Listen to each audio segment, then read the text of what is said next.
in that group, and I remember you shout out Mac Miller, R.I.P. to him. Rest in peace, yeah. But I can see a influence from him. Okay. In that group in particular with J. Cole, Kendrick, Mac Miller, Wiz Khalifa, like all of them came out around the same time. Yeah. Because like I could say like that was like my like group of artists. I was like, I'm gonna grow with them, because they came out when I was in high school. Damn, that's word. So it just I feel you, man. I do get that a lot. People say that that I was influenced by Mac Miller. Mm-hmm. I would say that Mac Miller was more of a, like, mind you, man, he was one of my favorites. Mm-hmm. And I'm not gonna like dispute if someone says that, if they think that I'm clearly influenced by him. Yeah. But it was more of like we were similar, which made it easy to enjoy his music. Mm-hmm. And I always wanted to work with him, man. Mm-hmm. I felt like if I had an opportunity to work with Mac Miller, like the music would have just made sense, which is why I came out with that with Good Grief. Good Grief, that's Good Grief was the Transit City. It was more like, I feel like that was like more your identity, because you coming from Miami. Like that's all I thought about. Like I was picking up my wife from the airport, and like I'm like, this is a good song to literally ride around the whole city. Because it's really talking about like the whole city. I forgot my favorite song. I think it was All We Are. I think. All We Are. Yeah. Yeah, and you were saying that Miami is a tropical Seattle. I can't never forget that. Like that's hard. That's hard. It's true. Thanks, man. Yeah, bro. Like, man, and it's true, man. I mean, okay, so Transit City. Yeah. So like, it applies. Like, it'll be dope if artists from other regions of the world made their own version of Transit City. Exactly. Because we all live. Life is that's the whole point. Life is just like a giant transit city where everyone is just constantly moving in and out of where you stay. But this is Miami currently is my home, and I see people moving in and out. But if it wasn't even about a city, if we were all floating in space, like people float right by you and just keep it moving, like they are in transit, and to them, so are you. Yeah. Because it's all about perspective and vantage points. You feel me? You get what I'm saying? Yeah, I get what you mean. So, like, I'm speaking about that from the perspective of being pinned down in Miami, But if I was in California, the references would be would be in California. Yeah, because, before we talk about Good Grief, like, I was just in L.A. and L.A. a whole nother... from Miami, like I had to tell people, like, I've been through this, but I had to go because, from an artist, shout out to Valona, but it really humbled me, like, Miami compared to like LA. I haven't been to even New York, and people from LA say LA is faster than New York. I'm like, people gotta understand, we still the South, like we still had that southern spirit in a way where it's not as fast what people think. It's still developing. It's a big city, but it's still growing. I think that like what Miami has that LA does not have, and I mean I know that this might come off like a little off-putting to some people, but like it's just the driving is not faster. It's just worse. Yeah, it is. It's not faster. Like in LA, they're fast, but there's a good feng shui going on. Like people, there's a flow. You know those videos online that you ever seen, like the intersection where it's just a bunch of cars going in between each other, and no one ever crashes into nobody. Like Miami is the opposite of that. It's just like waves crashing into each other. So like Miami's not faster. It's just dangerous, more dangerous. And that's why people have more anxiety, and they're like, oh shit, like LA's even crazier. All that LA is just a faster, smoother experience. And they also got slopes, like, because there's mountains there. Yeah, it got them hills and stuff. Like, it's dope, dude. Like, I wouldn't live in LA because it's too expensive, but I would love, like, I always told myself, when when I become like this big mogul and I have money, I want to have a spot in LA. Just because like LA got so much access, like there's so much opportunity out there. That's good, man. I hope you attain that, bro. You know, it's not impossible. I'm almost like laughing about that because like I wish that for people that want it. Yeah. But like the bigger dreams that you have, the more the universe is gonna throw at you. Yeah. To like overcome, to like almost like earn that. You know what I'm saying? So I feel you, man. You know what's a spot that I want to get a crib at in Santa Cruz. Santa Cruz, yeah.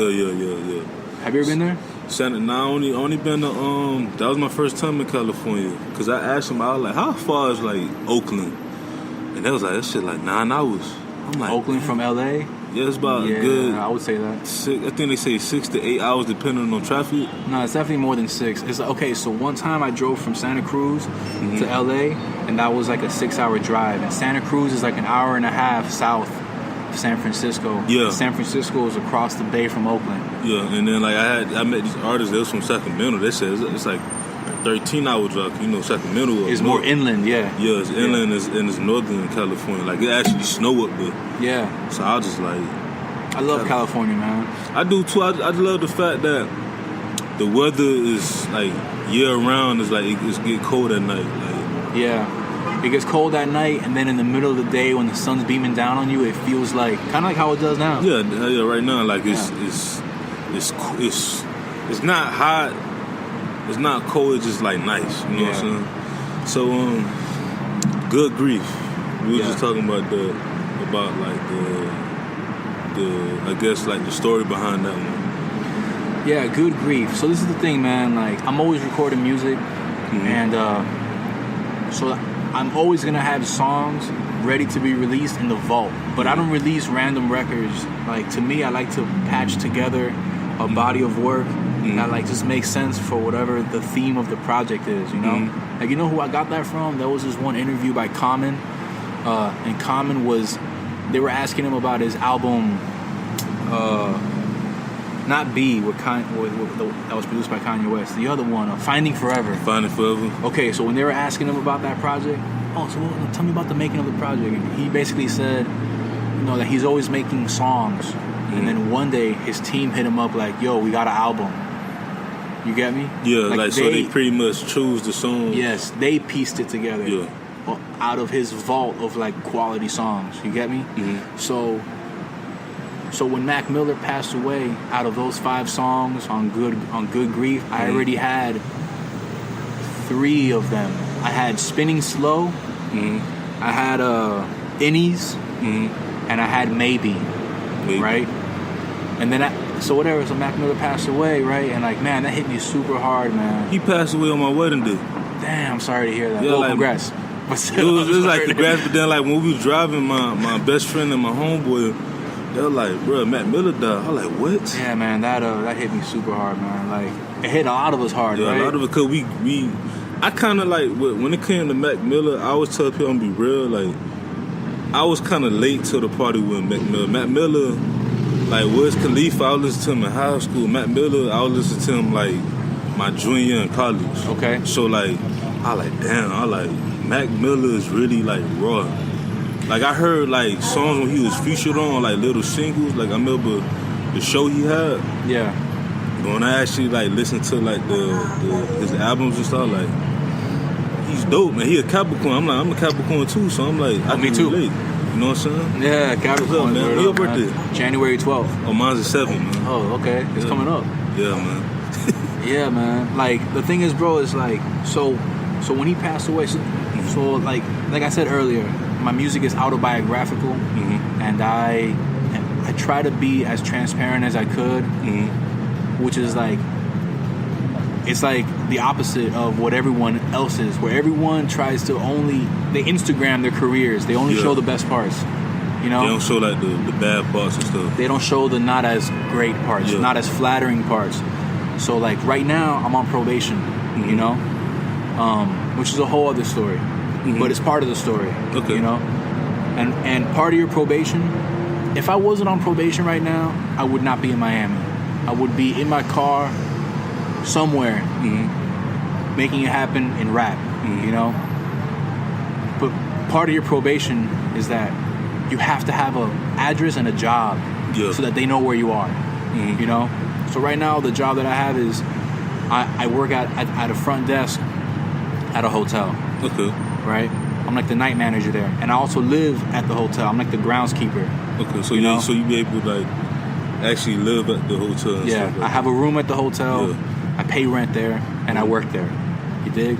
So when Mac Miller died, that's where I'm at now, and that's where I was when it happened, right? When I got the news, right? And I was like, damn, that's crazy, man. Like, I remember that really bummed me out for a few days, and I was like, you know what?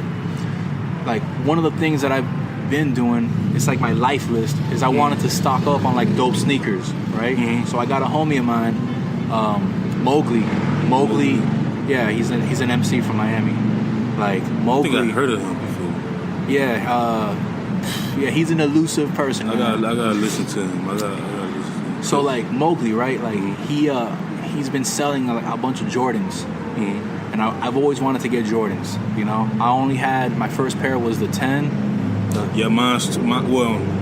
I had when I was younger, my mom couldn't really afford them, so I had like the Team Jordans. I think the first Jordans I had was the Jeeters, and then I think like 5 years ago, this chick bought me the Bobcat 10s. Okay, nice. So that was like my first number Jordans.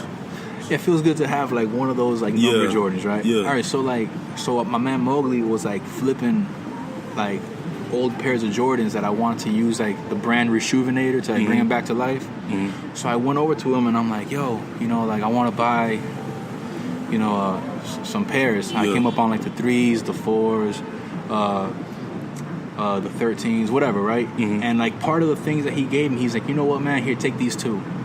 And it was like this pair of Vans, the Vans that have that Charlie Brown yellow stripe. I mean, the black stripe with the yellow, and like on the tongue says good and grief on the other. And I was like, oh, cool, Charlie Brown, good grief, you know? And I didn't really think much of it. And then Mac Miller passed away, and I'm just thinking like, man, I want to put something out to commemorate Mac Miller, you know? And I look over at the shoes and it says good grief, and like I'm like, yo, you know what? Like, I can tie that together, because when someone dies, you grieve over their death. But usually people associate grieving with like a negative feeling, like you're sad that they died, you know?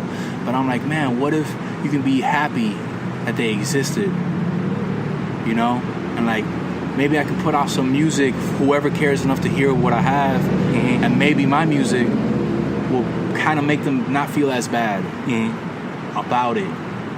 Like a good grief, you know, a good grief. And Charlie Brown has always been one of those characters that's like fighting a good fight, you know? Yeah, that's crazy. Good grief. That's crazy. Yeah, good grief, you know? And I'm like, you know what, man? I'm going to call this project Good Grief, and I'm going to dedicate it to Mac Miller. And that night is when I made the intro, which is Overnight. Yeah, Overnight. And in Overnight, I talk about working it takes place at the front desk. Some lady wants something to eat. She's not from around here. And I'm like, oh, you want me to make you something? Kind of like expressing like good character, like good-hearted intent for someone else, which is the theme of the project. This project exists as a good intent to help you during whatever hardship you may be going through. Specifically, in this scenario, is Mac Miller's passing. So I made that song, and then I hollered at my man Cloud9, and we made that song called Paper Boat. And there was the 5 songs, you know? So what, like, so after you made the album, well, the EP, what was it, EP? It's a little EP. It kind of felt like an album though, even though it was an EP, but it kind of felt like an album. Thanks. What was like your fans' reaction with the album? Man, with the EP, the project? I love my fans, bro. Like, I don't really have a big fan base at the moment, but like, I do have fans, bro, and they like. Man, they hit me up like, yo, this is ill, man. Like, wow, thank you. The reception has been great, man. I don't take for granted the few responses that I do get mean a lot, because, you know, like, man, that's partially kind of, you know, some people say, oh, I do it for y'all.